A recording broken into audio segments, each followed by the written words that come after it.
चलो बच्चों, अब हम कक्षा 10 का 8वां चैप्टर जो है वही पढ़ने जा रहे हैं। उसमें जो आगे का पढ़ेंगे, आज पढ़ेंगे हम तीसरा पॉइंट, काली जमीन।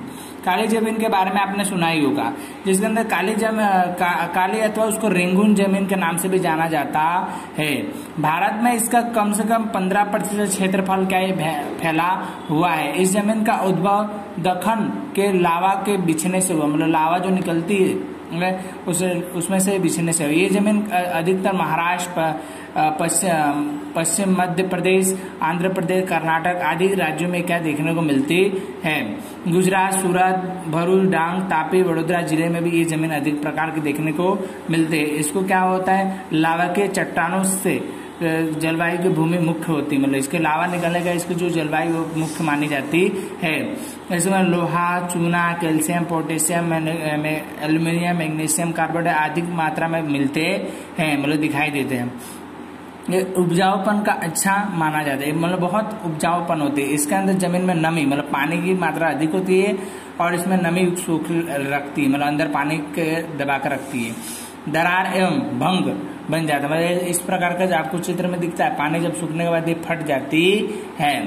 और इसके अंदर कपास, अलसी, सरसों, मूंगफली, तंबाकू, उड़द, दलहन आदि की फसलें इसके अंदर क्या होती है। विशेष प्रकार की जमीन कपास के लिए, कपास की जो फसल होती है उसके लिए सबसे ज्यादा अच्छी मानी जाती है।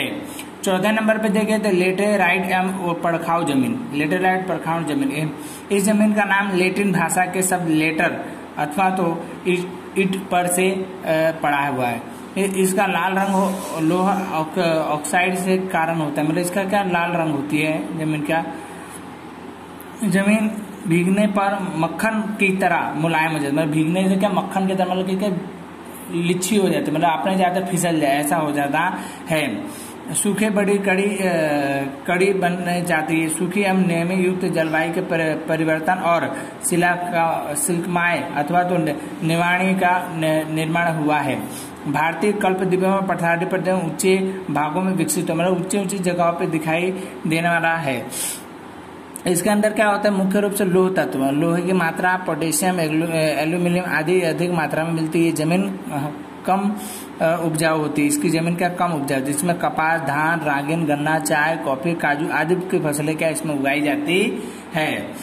आगे देखें तो पांचवा रेगिस्तान के प्रकार की जमीन है। यहाँ जमीन सूक्ष्म होती है, अर्ध सूक्ष्म वाली होती है, मतलब कि रेगिस्तान में रेती होता है इसलिए क्या सूक्ष्म होती है, सूखी बंजर होती है, रेतीली जमीन होती है। गुणनशील क्षारकों में से अधिक मात्रा होती है। इस प्रकार की जमीन को राजस्थान, हरियाणा और दक्षिण पंजाब में देखने को मिलती है। गुजरात के अंदर कच्छ, सौराष्ट्र में भी ये जमीन देखने को मिलती है। इसके अंदर बाजरी, ज्वार आदि की फसलें अधिक मात्रा में होती है।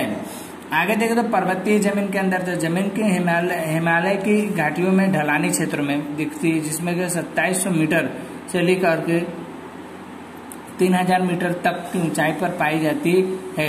ये स्तर पतली होती है, मतलब बिल्कुल स्तर पतला। असम, दार्जिलिंग, उत्तराखंड, हिमाचल प्रदेश, कश्मीरी क्षेत्र में सबसे ज्यादा देखने को मिलती है।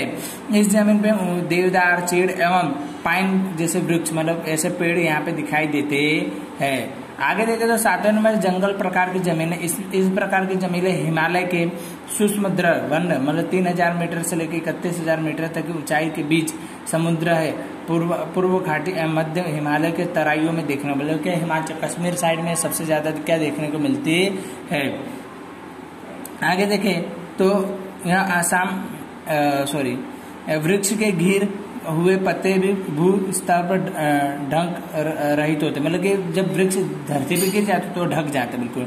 सड़क के केंद्र पदार्थों के प्रमाण बढ़ाने की जमीन के ऊपर के स्तर काला बन हुआ होता है, जो कि जमीनों के निचले स्तर की ओर जाने की नीली या लाल रंग की बदल जाती है, मतलब कि काले रंग के हो जाते हैं, बाद में निचले स्तर पे लाल या नीले रंग के दिखाई देते हैं।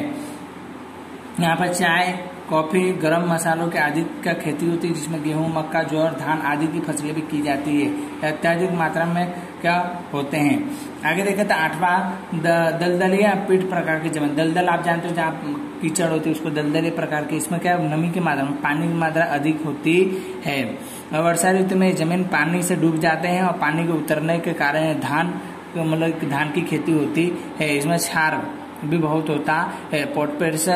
पोटेशियम कमी होती है, जिसके लिए जमीन उड़ीसा, पश्चिम बंगाल, तमिलनाडु के किनारे वाले और बिहार, मध्य प्रदेश आदि उत्तराखंडों में, ये अल्मोड़ा जिले में, उत्तराखंड के अल्मोड़ा जिले में अधिक मात्रा में क्या देखी जाती है। आगे देते हैं जमीन का कटाव। जमीन का कटाव क्या है उसके बारे में देते हैं। जमीन का कटाव अर्थात जमीन के कारण गति के हवा पानी के द्वारा स्थान से दूसरे स्थान पर स्थानांतरित होते अन्य कहा जाए तो जमीन के कणों में तेजी से अप्राकृतिक कारकों के द्वारा अन्य स्थान से जाए तो ऊपर के बनने वाले वर्षाओं में अगर कण भार के वर्षा को तूफानी पवनों के दिनों के धुल जाए तो कृषि का घटता है, जिसे सूक्ष्म कृषि के लिए भी अत्यंत आवश्यक है। मतलब क्या जमीनी कटाव मतलब क्या होता है कि जमीन का कटाव, मान लो कि बारिश हो रही है, बारिश के साथ जो पानी के साथ मिट्टी बह करके दूसरी जगह चले जाए उसको जमीन कटाव। तूफान के साथ अगर जो हवा के साथ मिट्टी उड़ करके दूसरी जगह चली जाए उसको जमीन कटाव। आप एक जगह दूसरी जगह मिट्टी और जाए जो चीज को ले जाते हो उसको क्या कहते हैं, जमीन कटाव के रूप में गिना जाता है। आगे देखें तो जमीन कटाव को रोकने के उपाय। तो जमीन कटाव को रोकने के उपाय में पहला जमीन पर चारपाई की प्रवृत्तियों के नियंत्रित में लिए। मैं चराई की मतलब जो चराई होते है, जो चराई नहीं करनी चाहिए। अगर लोग गाय भैंस उसको घास को चर जाएंगे तो क्या घास ही पकड़ के रखती है जमीन को, तो फिर ऑटोमेटिक घास ही चर जाएंगे तो क्या होगा कि मिट्टी बह जाए। ढलाने वाले जमीनों पर समय सीढ़ियां रूपित बनाने चाहिए। मतलब ढलाने वाले जैसे कि पर्वत हो तो वहां पे सीढ़ी की तरह ऐसे बनाने के एक मिट्टी दे के दूसरी सीढ़ी, दूसरी तीसरी सीढ़ी पे आकर के क्या रह जाए है। उसर जमीन के वृक्ष लगाने में, जहाँ मट्टी बहती वहां पे वृक्ष लगाओ तो उसकी जड़ें उसको पकड़कर रखे। पानी बहने के चिन्ह में हो वह मेड़ बना दी जानी चाहिए। मतलब कि क्या होता है, जहाँ पानी बहते वहां मेड़, मिट्टी की मेड़ बना दो कि पानी बहकर आगे ना जाए। पानी का वेग कम करने के लिए ढलानों में खेतों में गहरी जुताई करनी चाहिए। मतलब क्या गहरी जुताई करनी, मतलब ज्यादा खड्डा खोदना चाहे जिसका कारण से क्या पानी बहकर ना। भूमि संरक्षण के बारे में पढ़े तो भूमि मतलब जमीन का कैसे हमको रक्षण करें। भूमि संरक्षण अच्छा जमीन के कटाव को रोकना, कि जमीन गुणवत्ता बनाए रखना, जमीन की संरक्षा संबंधित मिट्टी कणों के अपने मूल स्थान पर बनाए रखना। ऐसे विश्व में विविध स्थानों पर समस्या है। मतलब हमको क्या करना चाहिए कि भूमि कटाव को मतलब पानी मतलब मिट्टी देकर दूसरी जगह ना जा सके उसको हमको क्या रोकना चाहिए। और बहुत सारे देशों में इसको रोका भी जाता है। ठीक है, तो आगे देखो जिसमें बताया गया कि अन्य रूप से किए जाते हैं जिससे संरक्षण ना हो तो बाढ़ की संभावना बढ़ने से जल स्रोत की सुरक्षा सामग्री खतरा उत्पन्न हो सकता है। अगर हम इसको भूमि कटाव का नहीं रोकेंगे तो क्या होगा कि बाढ़ आ सकती है। बाढ़ आने से क्या मिट्टी सब कुछ दे सकता है, तो हमको इसको क्या रोकना चाहिए। भूमि संरक्षण के उपायों के बाद वनों में आच्छादन के कारण उसकी जड़ें जमीन के कणों के जकड़े रहती है। मतलब कि क्या अगर वृक्ष लगा दे तो उसकी जड़ें क्या जमीन को जकड़ेगी और बहकर जाएगा नहीं। नदियों के नालियों को और पहाड़ियों के वृक्षारोपण, नदियों को नालियों में तरबीज मतलब कि नहर बना देने, जगह जगह जहाँ पानी नहीं है वहां भेज देना चाहिए। और पहाड़ियों में वृक्ष लगाने चाहिए जिसका मिट्टी उतर के नीचे ना आए। रेगिस्तान के आसपास के क्षेत्रों में बहने वाले रोकने के लिए वृक्षों की पंक्तियां लगानी चाहिए। मतलब कि रेगिस्तानों के साथ किनारे किनारे क्या करना चाहिए कि वृक्ष लगाएं। तो अगर हवा से तूफान के द्वारा एक जगह से रेती दूसरी जगह जाकर के झाड़ियों में फंस कर ही रुक जाए। आगे दे दो नदियों के बाढ़ को अन्य नदियों में मोड़ करके सूखे नदियों को अंकुश करना चाहिए। मतलब कि क्या अगर जिस नदी में माना कि गंगा नदी में पानी आ रहा है तो गंगा नदी का पानी नर्मदा में भेज दो, जहाँ नर्मदा राजस्थान जाकर के रेगिस्तान तक पहुंचा है, जहाँ पानी नहीं वहां तक इसका उपयोग किया जा सके। नियंत्रित चराइयों के पहाड़ियों की जमीनों का स्तर ढीला बनता है तो उसको रोकना चाहिए। मतलब इसका स्तर जहाँ ढीला है चराई, तो चराई को हमको क्या रोकना चाहिए। आगे देखिए तो क्षितिज समांतर जुताई से सीढ़ी नुमा खेती और पद्धतियों को अपनाना चाहिए। मतलब क्षितिज मतलब कि जंगलों के उस पार जो भी आप जुताई करते हो तो समान करनी चाहिए। सीढ़ी रूप से जैसे सीढ़ी हो तो वैसे हमको जुताई करनी चाहिए और अनेकों पद्धतियों को अपनाना चाहिए जिस कारण से क्या हो कि नुकसान ना हो सके। बिन उपजाऊ हुई जमीन को सेंद्रीय पदार्थों को मिलाना चाहिए। मतलब कि उसके अंदर क्या हमको खाद मिलाना चाहिए। खाद मिलाकर उसकी क्या उपज बढ़ानी चाहिए। उपरोक्त उपायों करने से जमीन संरक्षण के लिए आपको जमीन का संरक्षण के आज का नियंत्रण आवश्यक है, जिसके लिए संरक्षण का सरकार समाज और लोगों के लिए उपयोगीशील है।